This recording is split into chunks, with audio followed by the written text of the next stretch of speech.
잘 주셨습니까? 이어서 두 번째 2교시 수업 진행하도록 하겠습니다. 앞 시간에 이제 오늘 진행해야 될 학교 공부해야 될 장을 잘못 설명드렸네요. 오늘 11장 프로그램 관리에 대해서 함께 공부하도록 하겠습니다. 오늘 공부하게 될 프로그램 관리는 이제 프로그램 관리를 위한 문구 관리제 기법이 어떤 게 있는지, 그 다음에 사회복지기관의 목표 관리 모델은 또 뭐가 있는지, 그 다음에 프로그램 지식관리, 노우레이지 매니지먼트라고 하는 관리 기법이 있는데요. 활용 기법은 어떻게 활용되고 있는지 한번 같이 보도록 하겠습니다. 프로그램 관리다라고 하는 게 뭘까요? 그냥 이런 것들, 세부적인 것들을 좀 떠나서 사회복지 프로그램, 우리가 프로그램 개발과 평가에서 이야기하는 프로그램 관리라는 게 뭐냐? 저희가 이제 욕구조사를 통해서 사회복지 프로그램을 만들 때 첫 번째가 지역사회 아니면 클라이언트 욕구조사를 하죠.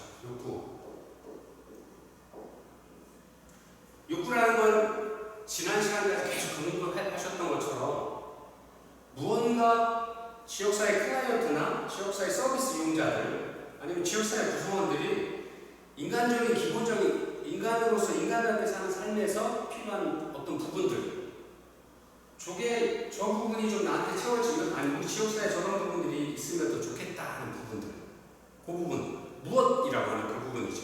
그래서 욕구조사라고 하는 건 욕구를 정의하는 부분하고 욕구를 추산하는 부분, 이렇게 두 가지로 나눌 수가 있을 것 같아요. 욕구의 객체가 무엇인지, 욕구의 주체가 무엇인지 판단하는 방법도 있고 여러 가지가 있습니다. 다시 한번 짚어보면 욕구라는 걸 정의하는 거죠. 제가 만약에 클라이언트면 클라이언트인데 제가 이제 요즘에 이제 심리적으로 정서적으로 불안해서 정서적인 것도 공황을 가지고 있다라 그러면 저는 좀 마음이 좀 편하면 좋겠는데 그 마음이 편하다 그러는 게 너무 이상적이잖아요.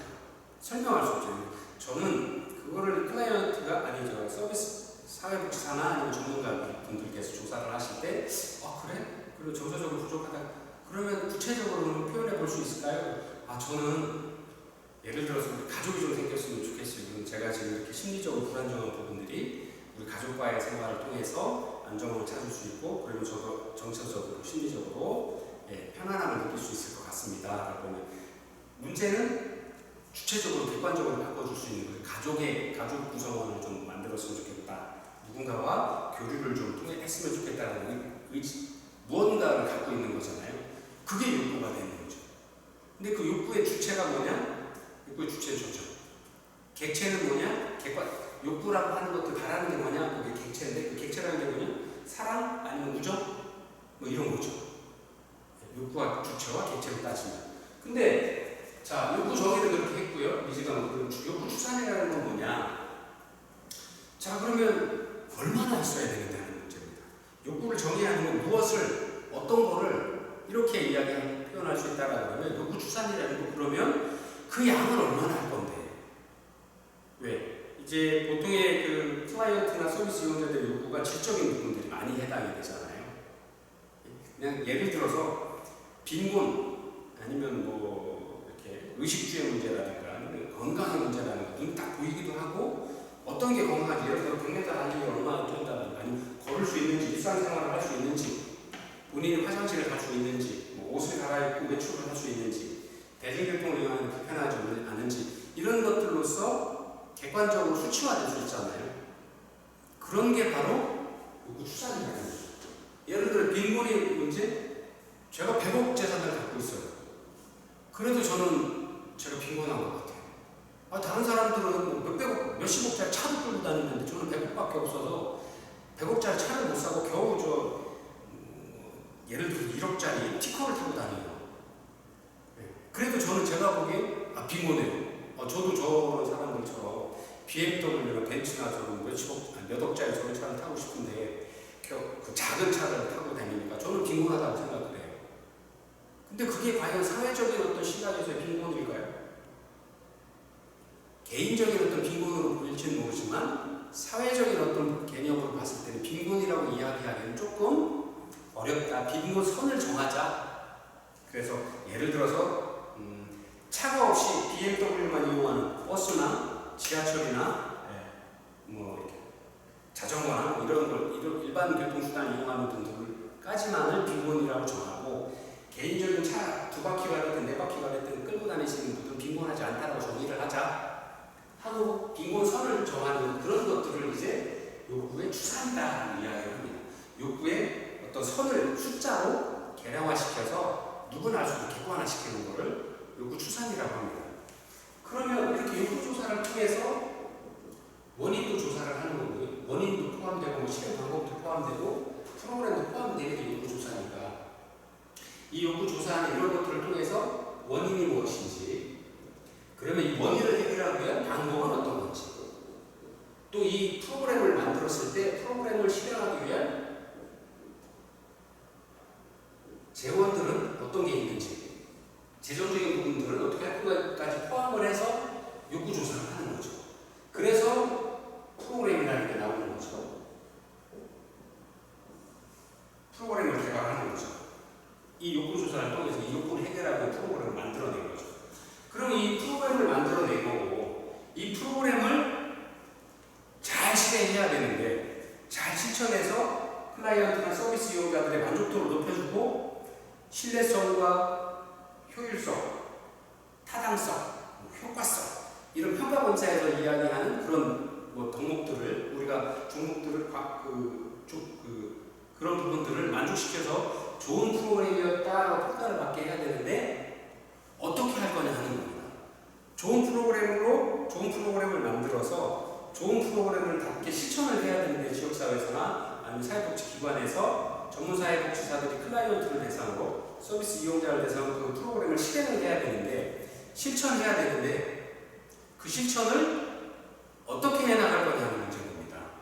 그게 이제 지금 저희가 배우려고 하는 프로그램 관리에서 그 문제를 같이 공부하려고 하는 겁니다. 그래서 한번 같이 볼까요?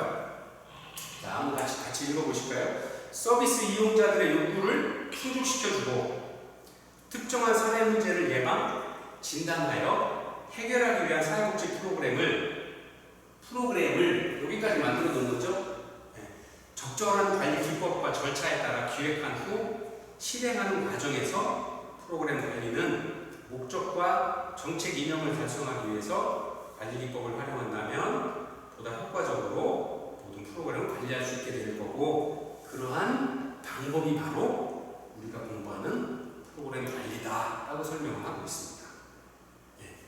자, 이렇게 욕구조사를 통해서 프로그램을 만들었고, 이 프로그램을 만들 때 벌써 이 전 시간에 배웠던 것처럼 프로그램의 목적, 또 목표, 이런 것들을 실천 목표까지 다 만들어서 되어 있고, 이 과정들을 어떻게 합리적으로 하냐, 진행해 나갈 거냐, 그 얘기는 서비스 이용자나 클라이언트들, 그 다음에 나의 동료들, 나의 전문사회복지사가 함께 같이 프로그램들을 잘 참여해서 진행을 해 나가야 되는데, 이 진행을 어떻게 해 나갈 거냐 하는 걸 묻고 있는 거죠. 그거를 잘, 관리 기법을 잘 활용해서 하면 더 좋은 관리 결과를 얻을 수 있으니, 그걸 어떻게 할 거냐, 그게 바로 프로그램 관리하는 기법이다 설명을 하고 있습니다. 자, 그럼 그렇게 프로그램을 하기 위한 관리지 기법이 뭐가 있느냐, 교재를 한번 같이 보실까요? 자, 교재 288페이지인데요. 자, 사회복지 프로그램을 보다 효과적으로 관리하기 위한 기법으로 우선 브로커라는 연구자가 1954년에 주장한 목표 관리제라는 게 있습니다. MBO 기법이라고 하는데요. Management by Objective, 그래서 목표를 관리하는 오브젝티브죠. 목표 관리하는 방법. 우리나라 말로 그렇게 되겠네요. 객관적인 관리, 뭐 이렇게 되겠네요. 자, 기본적으로 목표 관리 시스템의 전 과정에서 참여를 강조하는 겁니다.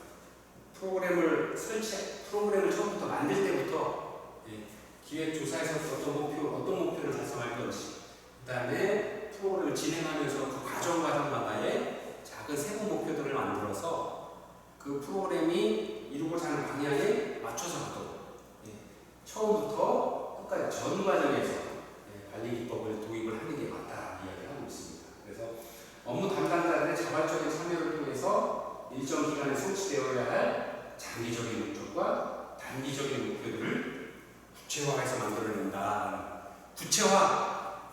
구체화라는 게 뭘까요? 저희가 사회복지에서 이야기하는 많은 프로그램의 목표가 자아 만족감, 행복도, 성취도, 그다음에 어떤 숫자로 아니면 이렇게 객관적으로 개념화하는 부분들이 많이 어려운 부분들이 많습니다. 그래서 그런 부분들을 조작적 정의, 그러니까 조작적 정의라고 하면 행복감이라고 하면 행복감을 저희가 알지만 알 수는 없잖아요. 그래서 프로그램을 만들 때 지난번에 항의 목표 때 하셨던 것처럼 행복감 만족도를 위해서 가족과의 대화 시간을 예를 들어서 평소에 1시간이었는데 1시간 반, 1시간 1회였었는데 1시간씩 2번을 한다라든가 그랬을 때에 아이들의 자녀들의 행복감이 늘어난다거나 이렇게 해서 그런 것들을 추산을 해서 2회로 늘리든지 3번으로 늘리든지 구체적으로 실천할 수 있는 방법들로 바꾸는 게 바로 조작적 정의라고 하는 거고요. 그런 것들이 바로 이렇게 구체화된다는 표현으로 설명을 하고 있는 겁니다. 그래서 상세히 살펴보면 합의된 목적과 목표들이 존재함으로써 목적과 목표들이 달성되고 있는지에 성공률과 장기적으로 비교 평가되는 것이 바로 사회복지 프로그램 관리제, 목표 관리제 기법이라는 거죠. 그래서 우리가 프로그램을 만들 때 다시 한번 설명을 드리도록 하겠습니다. 잠깐 지우고요.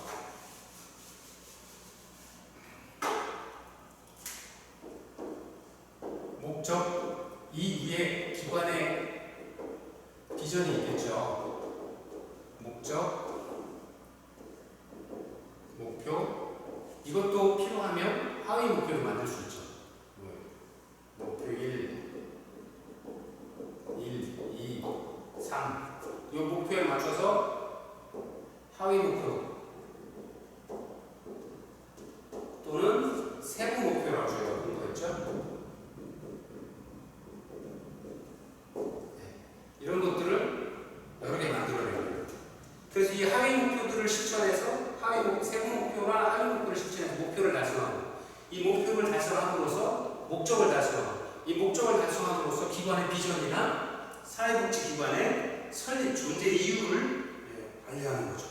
그런데 이 목표 관리제라는 건 뭐냐? 이 과정마다의 목표를 달성하는지를 성공하는지 실패하는지를 잘 관리해서 그런 것들이 정기적으로 평가하고 관리해서 이 목표를 달성함으로써 상공 목표를 달성하고 이 목표를 달성함으로써 그 후에 상공 목표를 달성하고 이런 일련의 과정들을 정기적인 과정들을 통해서 이 프로그램 전체가 성공할 수 있도록 실천하는 게 바로 프로그램 목표 관리제라고 이렇게 설명하고 있는 겁니다. 그래서 이런 과정들이 작은 것부터 아까 말씀드린 전 과정 프로그램을 처음에 만드는 것, 욕구조사를 하는 과정에도 욕구조사가 잘 되었는지 못 되었는지 평가하고 또 그거에 맞는 프로그램들이 잘 제대로 만들어져 있는지 평가하고 또 프로그램의 실천 과정에서도 이렇게 하위 목표들에 대한 실천들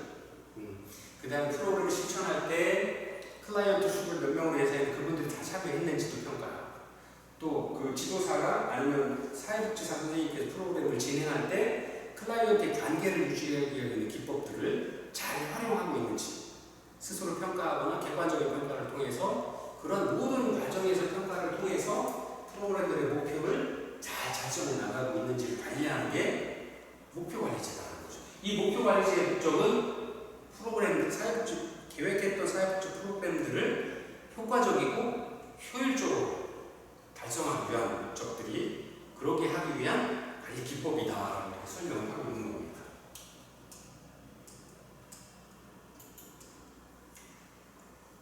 자, 그래서 목표 관리 기법의 개념, 목표 관리 기법이라는 건 경영진이 조직 구성원에게 전달할 수 있는 특정 목표를 조직 내에서 정의한 다음에 각 목표를 순차적으로 달성해 나가는 방법을 결정하는 과정 기법이다라고 이야기를 하고 있습니다.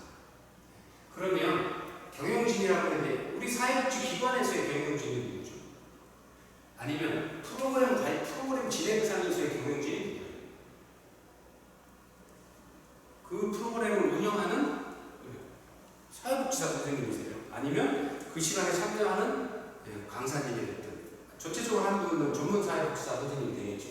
근데 전문사회복지사 선생님께서는 조직 구성원 프로그램에 참여하는 사람들, 클라이언트, 지역사회 이용자, 서비스 이용자, 아니면 시간 강사분들, 자원봉사자분들까지도 다 포함을 해서 함께 조직 구성원들이 다 조직의 목표를 달성하기 위해서 그 목표를 정하고 정의한 후에 그 목표를 숫자적으로 달성해 나가는 방법을 어떻게 할까 이렇게 정하는 거죠.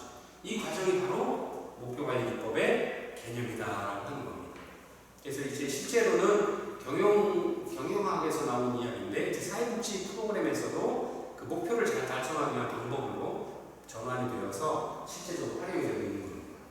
그래서 목표관리기법의 필요성은 뭐냐?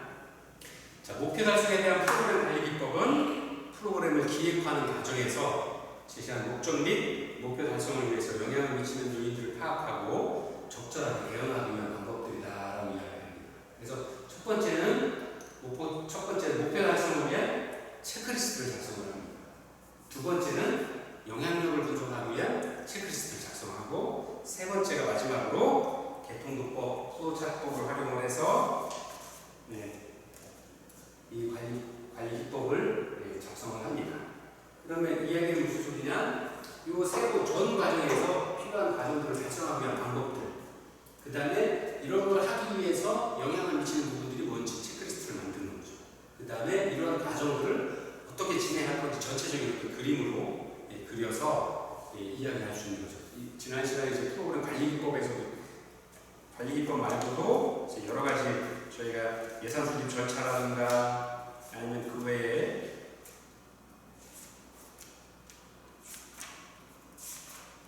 프로그램 진행에 대한 관리 기법에서 공부하셨던 것처럼 그런 어떤 관리 기법들을 만들어서 진행을 하도록 하는 방법들입니다. 자, 세 번째 목표 관리 기법의 장점입니다. 웹의 독일뿐인가 같아요. 많이 웹에가 주장한 사회복지기관에서 활용하는 목표관리 시스템 기법의 장점은 아래와 같습니다. 첫 번째, 전문사회복지사들이 프로그램의 결정이나 기관의 정책과 목적에 따라 참여하여 기획하는데 전담 부서별로 목적과 목표를 제시하는 과정을 통해서 적극적으로 참여할 수 있도록 동기부여를 할 수 있다는 겁니다. 그 다음에 말씀드린 대로 전체적인 과정에서 실천 목표들을 정하고 체크리스트를 정해놓음으로써 실제 일하는 과정도 편리해지고 실천 현장에서 일할 수 있는 부분들로 세분화되어 있고 그 세분화되어 있는 부분들을 달성해 나가면서 여기 있는 것처럼 참여할 수 있는 어떤 동기가 부여될 수 있는 과정들이 되는 거죠. 두 번째, 목적과 목표 설정에 담당한 사회복지사들의 참여를 통해서 자발적인 동기를 증진시키고 기관에 대한 사회복지사의 기여가 얼마나 되는지 확인할 수 있는 기능들이 있습니다. 자, 세 번째 장점으로는 개별 전문 사회복지사의 목표들을 모아서 각 복지 담당 부서별로 목적을 설정하고 공동으로 이것을 추구해 나가는 과정들, 작은 사회 목표들을 달성해 나가거나 아니면 이 작은 프로그램에 각 개별 프로그램에 참여했던 사회복지사 선생님들이 뜻이 모아져서 공동의 목표를 달성할 수 있도록 하고 이런 것들이 모아져서 전체의 어떤 큰 그림을 그린다는 것들을 보여주는 거죠. 그럼으로써 동기부여도 하고 참여하고 사는 자발적인 동기를 더 끌어올 수 있다는 거예요. 네 번째로는 개별 전문 사회복지사들 간의 불필요한 경쟁을 방지해서 프로그램 담당 사회복지사들 간의 일종의 결속감들을 동일감을 일체감을 만들어줄 수 있다는 겁니다. 그리고 다섯 번째, 체계적인 평가를 가능하게 만들어줍니다. 그래서 구체화된 목표들을 제시함으로써 프로그램 담당 사회복지사나 담당 부서별 목표들이 구체적으로 성취되고 있는지를 누구나 확인할 수 있다는 거죠. 목표가 성취되어 있는지를 확인할 수 있기 때문에 안 되었으면 더 잘할 수 있도록 동기도 부여하고 참여의식도 부여할 수 있는 거죠. 그래서 마지막으로 장단기 목적표를 설정하는 것을 장려함으로써 서비스 요청이 있을 때마다 수동적으로 대응하는 서비스 기획을 방지할 수 있다. 장기적이고 단기적이고 개별의 다 목표를 달성해 만들어서 두어서 가고자 하는 방향을 만들어 두어서 단기적으로 임시 방편을 하는 그런 일들이 생기지 않도록 하는 것들이 목표관리 기법의 장점이다 하고 설명을 하고 있습니다. 잠시 쉬었다가 세 번째 수업 진행하도록 하겠습니다.